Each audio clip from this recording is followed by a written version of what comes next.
एक बार एक कौवा था। वो बहुत ज्यादा क्यूरियस था। हर चीज में उसकी दिलचस्पी थी। उसे अपनी दुनिया एक्सप्लोर करना बहुत पसंद था। वो हर दिन नई जगहों पर जाता और नई चीजें देखता। एक दिन कौवा आसमान में बहुत ऊपर उड़ रहा था। हवा में उड़ते हुए उसे बहुत मजा आ रहा था। उसने नीचे देखा और कुछ बच्चे खेलते हुए दिखे। बच्चे पार्क में दौड़ रहे थे और खेल रहे थे। बच्चे हंस रहे थे और एंजॉय कर रहे थे। कौवा इंट्रीग्ड हो गया। उसने सोचा कि ये बच्चे इतने खुश क्यों हैं? उसने पहले कभी बच्चों को खेलते हुए नहीं देखा था। वो सोचने लगा कि बच्चे किस तरह के खेल खेलते हैं। वो उनके बारे में और जानना चाहता था। उसे बच्चों की हंसी और खुशी बहुत अच्छी लगी। कौवा आसमान से नीचे उतरा और पास की एक ट्री ब्रांच पर बैठ गया।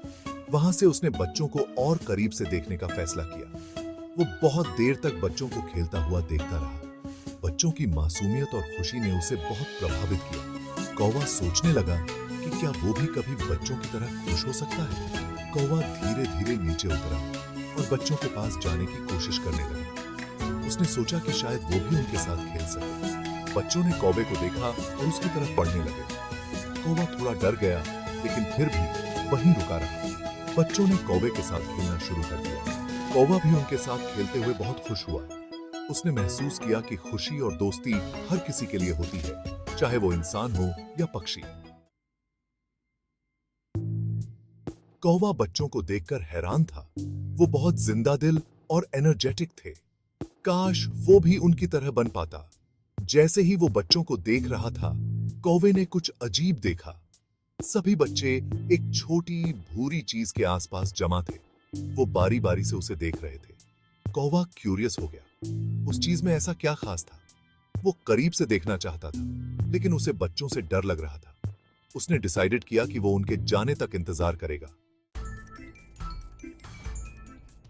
आखिरकार बच्चे घर चले गए। शाम का समय था और सूरज धीरे धीरे ढल रहा था। पार्क में अब सन्नाटा छा गया था। केवल कुछ पक्षियों की आवाजें सुनाई दे रही थीं। कौवा ट्री ब्रांच से नीचे उतरा।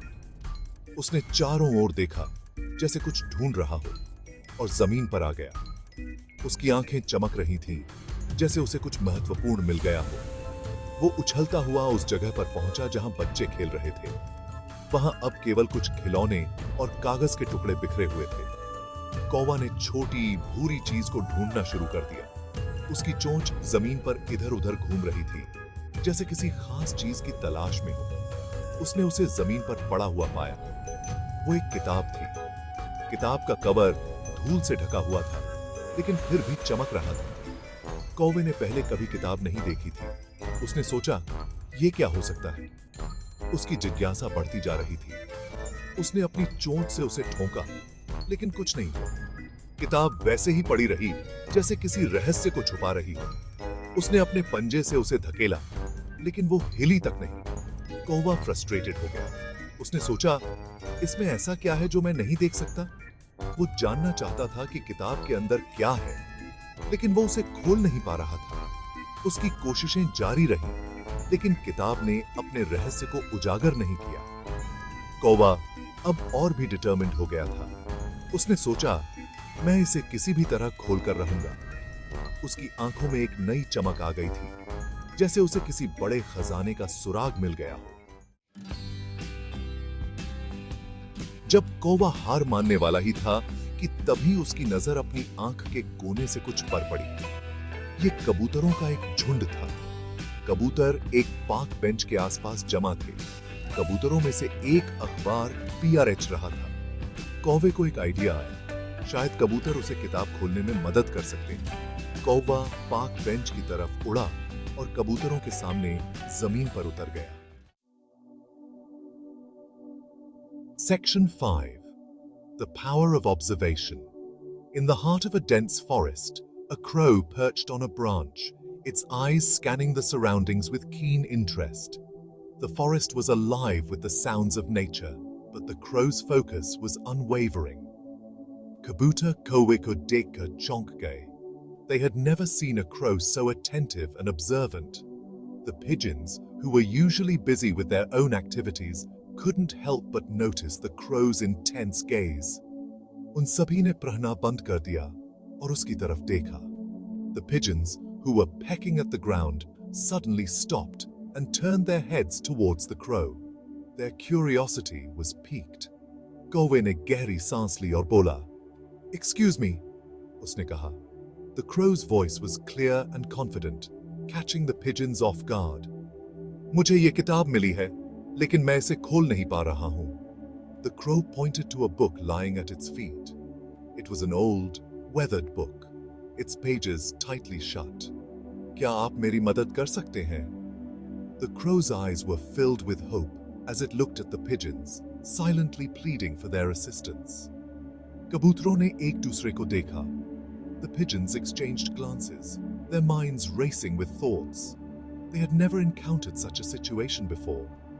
उन्होंने पहले कभी ऐसा कौवा नहीं देखा था जो बात कर सके. वो impressed थे. The pigeons were impressed by the crow's ability to speak and its polite demeanor.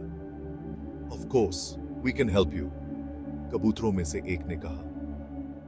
One of the pigeons stepped forward, nodding in agreement. They were willing to help the crow. लेकिन पहले तुम्हें वादा करना होगा कि तुम हमें कोई नुकसान नहीं पहुंचाओगे.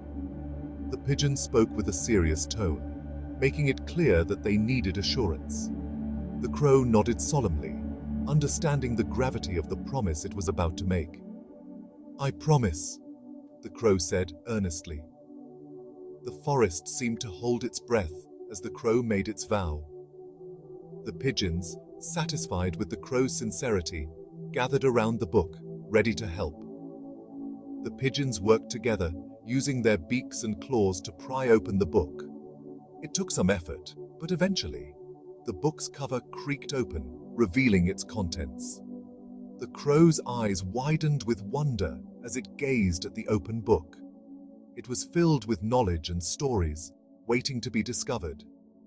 The pigeons and the crow shared a moment of discovery, their bond strengthened by their shared curiosity and cooperation.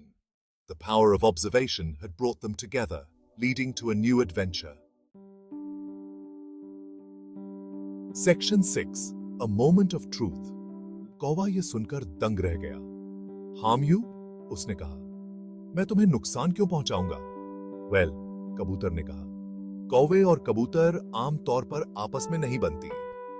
कौवे ने थोड़ी देर इसके बारे में सोचा. उसने रियलाइज किया कि कबूतर सही कह रहा था. कौवे और कबूतर अक्सर खाने और जगह के लिए कंपटीशन करते रहते थे. I promise I won't harm you, कौवे ने कहा. मैं तो बस पढ़ना सीखना चाहता हूं.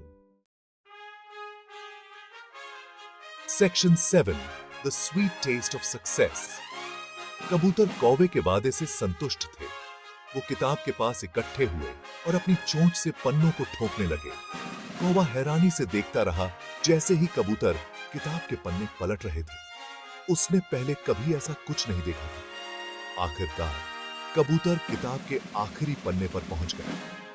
उन्होंने उसे बंद कर दिया और कौवे की तरफ देखा. There you go, कबूतरों में से एक ने कहा. अब तुम जानते हो कि कैसे पढ़ते हैं. Section 8. Sharing the Bounty. कौवा बहुत खुश था. उसने कबूतरों को उनकी मदद के लिए धन्यवाद दिया और फिर वापस अपने घोंसले में उड़ गया. वो इंतजार नहीं कर सकता था कि अपने दोस्तों और परिवार को वो सब कुछ बताए जो उसने सीखा था. वो जानता था कि उसका ये नया ज्ञान उनके लिए बहुत कीमती होगा.